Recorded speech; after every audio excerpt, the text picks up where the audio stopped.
Amrita institute of medical സയൻസിലെ cardiology വിഭാഗം കൺസൾട്ടന്റായ ഡോക്ടർ ജയദീപ് മേനൻ. ഏറ്റവും ഇമ്പോർട്ടന്റ് ഫാക്ടർ ഇപ്പൊ ഇന്നത്തെ തലമുറയെ നോക്കുകയാണ് സെഡൻഡറി ലൈഫ് എന്ന് ഡോക്ടർ നേരത്തെ പറയാനല്ലേ. ഈ സെഡൻഡറി ലൈഫ് എങ്ങനെ ഇപ്പൊ നമ്മൾ വെറുതെ ഇരിക്കുന്നു, ഫുൾ ടൈം വെറുതെ ഇരിക്കുന്നു, അല്ലെങ്കിൽ കമ്പ്യൂട്ടർ മുന്നിലിരിക്കുന്നു, അല്ലെങ്കിൽ TV കാണുന്നു, ഇതെങ്ങനെയാണ് നമ്മളെ ഹൃദയത്തെ ബാധിക്കുന്നത്? അതിനൊരു വ്യക്തതയോടെ ആക്ച്വലി ഒരു ആൻസർ ഇല്ല. ഒരു തിയറീസ് ഈ കാഫ് മസിൽസിന്റെ ഉള്ളിൽ കൊഴുപ്പ് അടങ്ങിയിരിക്കുന്നു, ആ മെറ്റബോളിസം മാറുന്നു. ദാറ്റ് ഇസ് നമ്മള് ഒരു ഓൺ ഓഫ് സ്വിച്ച് പോലെയാണ്. നമ്മളിങ്ങനെ വെറുതെ ഇരിക്കുമ്പോ വലിയ കലോറി ബേൺ ഔട്ട് ഒന്നും വരാതിരിക്കുമ്പോ നമ്മുടെ ശരീരത്തിൽ അത് കൊളസ്ട്രോളിലേക്ക് മാറാനുള്ള സാധ്യത കൂടുന്നു. അങ്ങനെയായിട്ടാണ് അസുഖം ഉണ്ടാവുന്നത്.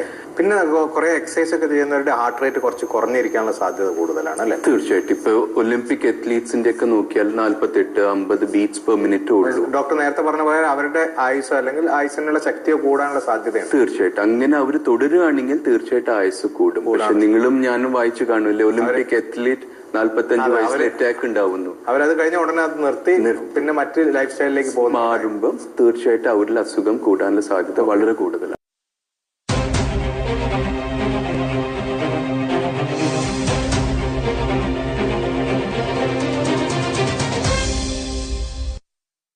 Health Tips Malayalam of Zakaria Kasim. To join WhatsApp group, dial 917736743113.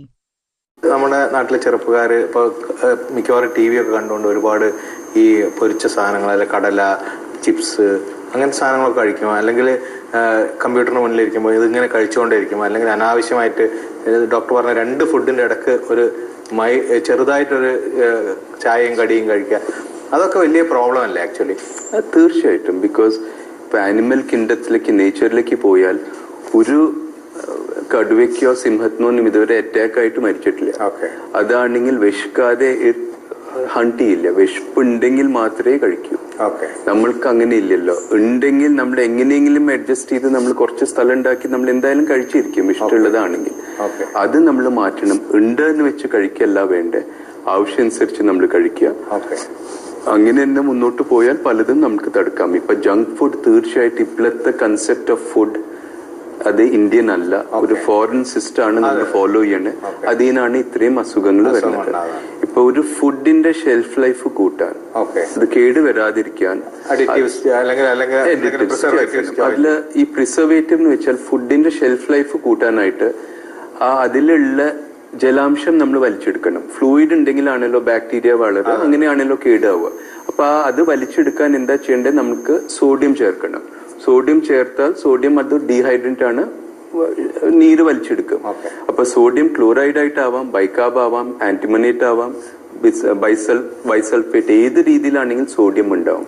അപ്പൊ any preserve food is bad. ഒരു സംശയമില്ല. എന്ത് മാർക്കറ്റിൽ നമ്മൾ ഈ ഷെൽഫിൽ നിന്ന് വാങ്ങിക്കണ്ടോ അതൊക്കെ നമ്മളെ ബാധിക്കുന്നതാണ്, അതിൽ യാതൊരു സംശയമില്ല.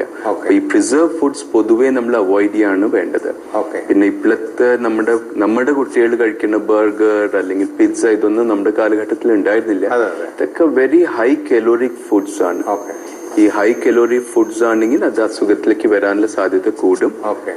ഹൈ കലോറി ഉണ്ടാകുന്ന സമയത്ത് ഈ എക്സ്ട്രാ കലോറി ഫാറ്റ് ആയിട്ട് മാറുകയും ആ ഫാറ്റാണ് ഹൃദയത്തിന് കുഴപ്പമുണ്ടാക്കുന്നത്. തീർച്ചയായിട്ടും. ബിക്കോസ് ശരിക്കും അധ്വാനിക്കണവരാണെങ്കിൽ കഴിക്കണമുണ്ട്, അത് കത്തിച്ച് കളിയുന്നു, അപ്പൊ അത് തുല്യമായി പോകുന്നു. അപ്പൊ വെയിറ്റ് നമ്മൾ വെക്കണില്ല. അങ്ങനെ ഇല്ലാത്തവർ നമ്മൾ കഴിക്കണമുണ്ട്, അതിന്റെ അനുസരിച്ച് അധ്വാനം ഇല്ലാത്തതിന്റെ പേരിലാണ് ശരീരത്തിൽ അത് കൊളസ്ട്രോളോ അല്ലെങ്കിൽ ഗ്ലൈക്കോജനിലേക്ക് മാറുന്നത്.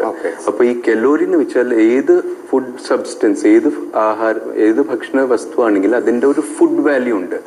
അത് കത്തിച്ച് കളയാണെങ്കിൽ അത് ഇത്രയും ഊർജം, എനർജിയാണ് അത് മെറ്റബോളൈസ് ആകുമ്പോൾ അത് തരിക.